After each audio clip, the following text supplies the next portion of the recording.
เรามาเที่ยวกันต่อนะครับกับทริปที่ขอเมาส์นะฮะที่จอร์เจียในทริปที่ชื่อว่า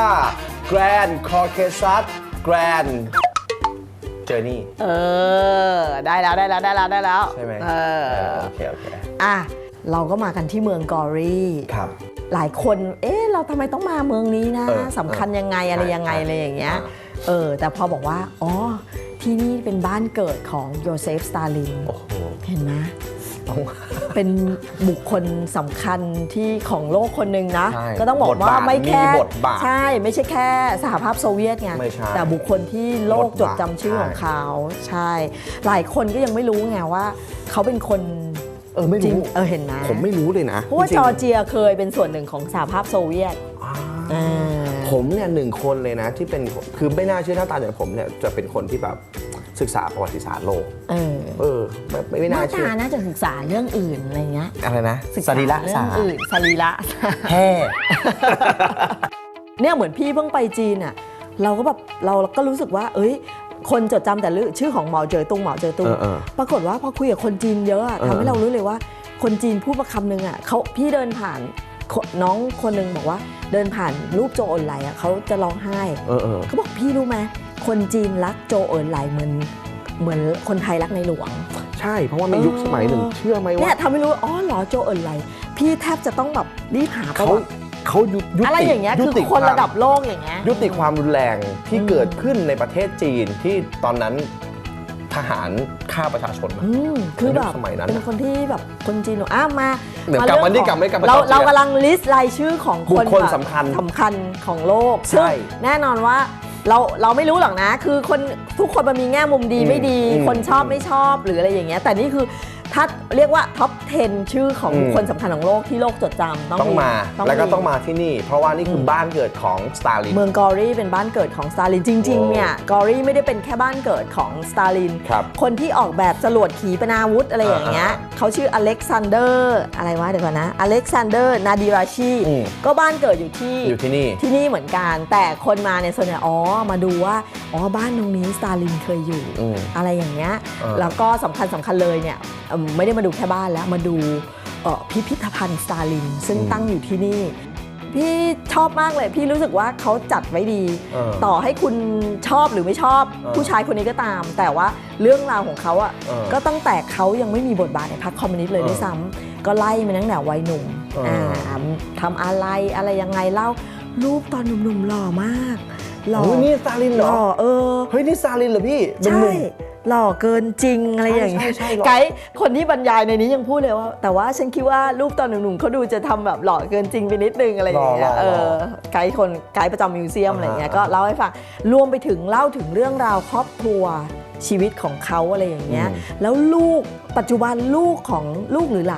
านต้องหลานแล้วสิของสตาลินก็ใช้ชีวิตอยู่ที่จอร์เจียด้วย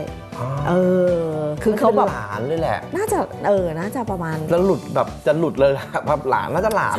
แบบหลานแหละก็เรียกว่าเอาประวัติชีวิตความเป็นมาทุกแง่มุมของสตาลินเนี่ยเอามาไว้ในพิพิธภัณฑ์นี้แล้วนี่คืออันนี้คือเหมือนกับว่าเป็นบล็อกหัวของสตาลินหลังจากเขาเสียชีวิตได้6ชั่วโมงเพื่อทำเป็นอนุสรณ์แล้วก็มาตั้งโชว์อันนี้ให้ฟังก่อนหลายคนอาจจะงงคือจริงๆแล้วครับคือบุคคลสำคัญของโลกในเมื่อก่อนเนี่ยนะฮะก่อนที่หลังจากเขาเสียชีวิตไปแล้วเนี่ยจะต้องทำการพิมพ์บล็อกไม่ว่าจะเป็นช่วงไหล่เนี่ยเป็นครึ่งตัว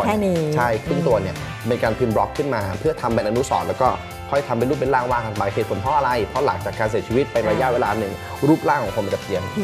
ใช่เขาเลยต้องพิมพ์บล็อกแต่นี่คือน่าจะเป็นบล็อกแรกเขาบอกใช่6ชั่วโมงบล็อกแรกที่สตาลินหลังจากเสียชีวิตแล้วก็ทำเลยใช่เดินออกมาเนี่ยข้างๆพิพิธภัณฑ์ก็จะเป็นรถไฟทำไมถึงต้องมีรถไฟนั่นแหละดิเพราะว่าสตาลินเป็นคนที่ไม่ชอบเดินทางโดยเครื่องบินเวลาจะสัญจรไปมีการประชุมหรือต้องมีเหตุให้เดินทางรถไฟคือพาหนะที่เขาโปรดปรานข้างในก็จะมีห้องนอนห้องทำงานห้องประชุมอะไรอย่างเงี้ยก็เป็นบล็อกโชว์ให้เห็นว่าเขาก็อยู่แค่นี้เนาะอยู่ก็ไม่ได้แบบช ชีวิตผู้น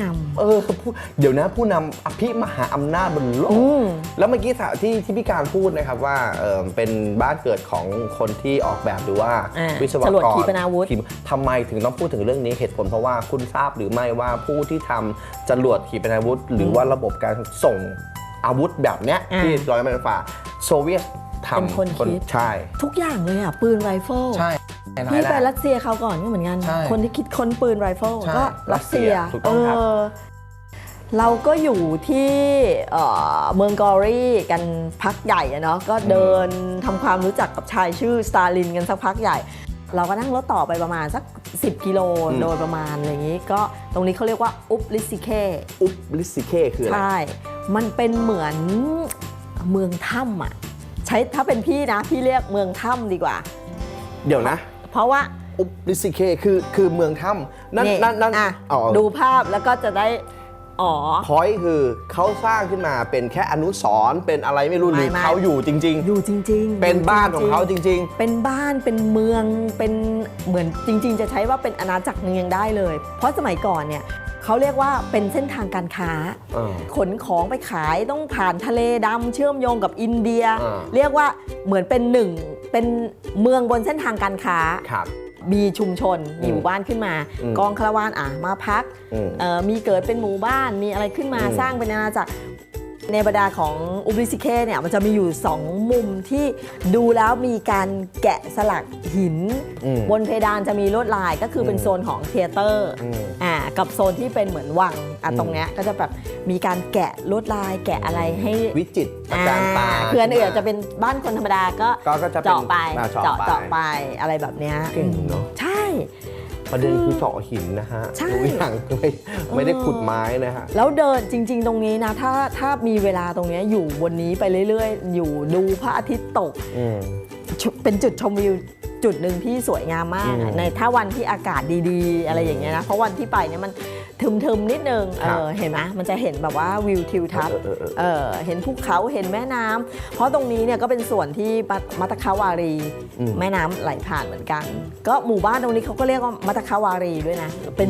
ชื่อหมู่บ้านด้วยถ้า ที่เป็นสร้างปรักปักพังนั่นคือจะเป็นแบบเหมือนเป็นมีสิ่งก่อสร้างมาก่อน ใช่ เนอะ คือบริเวณนี้ทั้งหมดเลยมันกว้างมากเลย ต้องใช้เวลาเดินนะแล้วปีนป่ายไปบนภูเขาเป็นโพรงตลอดมีการเจาะไปเรื่อยๆเจาะไปเรื่อยๆเรียกว่าเหมือนอย่างที่พี่บอกเหมือนเป็นอาณาจักรที่หนึ่งเลยอะ นะฮะนี่คือแค่ส่วนหนึ่งเท่านั้นนะครับคุณผู้ชมครับเบรกหน้าไปเที่ยวไหนกันต่อครับ โอ้ยช่วงหน้านี้เลยหนึ่งในไฮไลท์ของทริป Grand Caucasus Grand Journey และเป็นไฮไลท์ของจอร์เจียเลยก็ว่าได้ คือ ที่คัสเบกี มีอะไร ฮะ มีอะไร เราจะได้เห็นเทือกเขาแกรนด์คอเคซัสอย่างเต็มตาไงคือที่ผ่านมาเห็นไกลๆคอเคซัสน้อยแต่ต่อไปจะเห็นเป็นแกรนด์คอเคซัสเลย เอาละครับช่วงหน้าเดี๋ยวเรากลับมาเจอกันครับกับรายการเที่ยวนี้ขอเมาให้